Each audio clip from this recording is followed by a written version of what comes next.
So I've just fixed this Marantz PMD740, which belongs to Andy Pickering.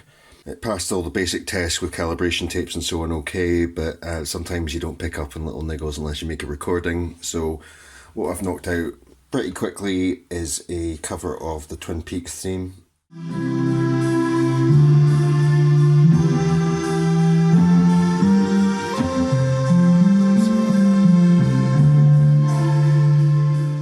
Gave me an opportunity to continue to get familiar with a Yamaha Reface DX, my Korg Volca drum, and my Novation Mini Nova. I didn't film the process, but as a sort of tutorial for the nuts and bolts aspects of what switches go where and everything, I can talk you through that in hindsight. If you want more of a creative, inspiring video, check out Andy, the owner's video. I'll put a link in the description. There's not really much of a percussion track in the song that I'm covering. There's a very, very faint ride cymbal and occasional crashes, but I needed something to play along to. I started off with channel 1 was the Volca drum, so I had this set to direct mode. This button was up, so it was the unbalanced input the Volca drum was going into.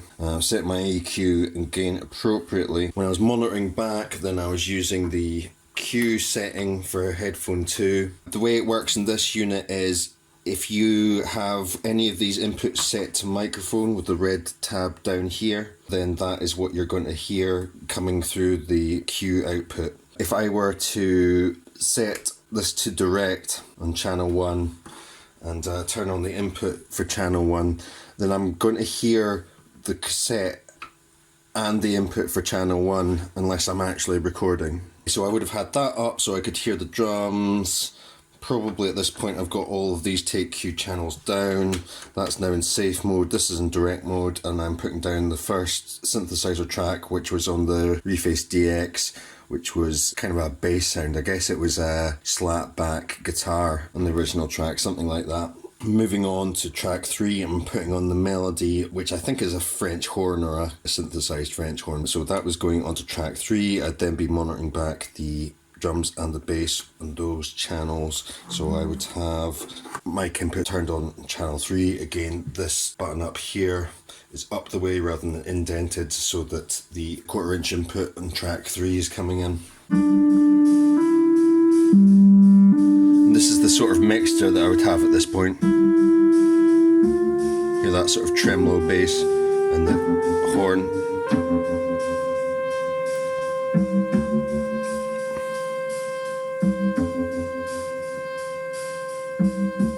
But you can hear that that's all on track 4 because I needed to add more layers to the arrangement. So at this point I did a bounce. What that involved, those first 3 tracks are all set to direct mode, but this one I set to right. So what I did was set my balance using these faders, panned all of those controls hard right, and then the input for channel 4 can actually remain off if you're bouncing. So what's happening there is, you imagine this is the tape and there's tracks 1, 2, 3 and 4. These 3 tracks are coming through the mixer, going to the right bus, and then from the right bus to track 4. At that point I was freed up to record over the original material on these 3 tracks. So on track 1 we've got one kind of, I guess, Wurlitzer piano type of sound. And then another one, slightly softer one on track 2, and then track 3.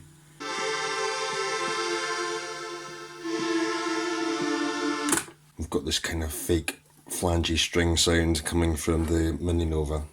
That's the only Mini Nova track, the others all came from the Yamaha Reface DX. Then I'll mix down, just sending everything through a little bit of the lo-fi reverb setting on this multi-stop. So I guess if I kind of come up with some sort of blend here. All the audio you're hearing here, by the way, is coming from little speakers off screen coming into the camera audio.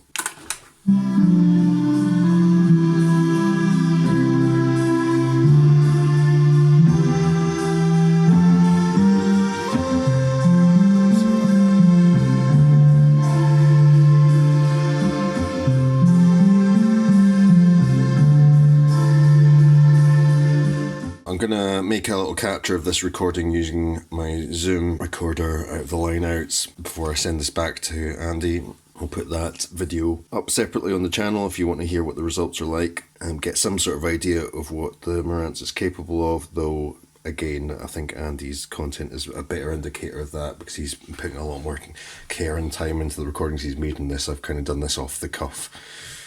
That's a bit of a whistle-stop tour of how to record with one of these. If you're still a little bit confused about how to use this, drop a comment. I'll try and answer and integrate your questions into the way I approach the next sort of tutorial like this that I do. Okay, thanks for watching, and I hope to see you again soon.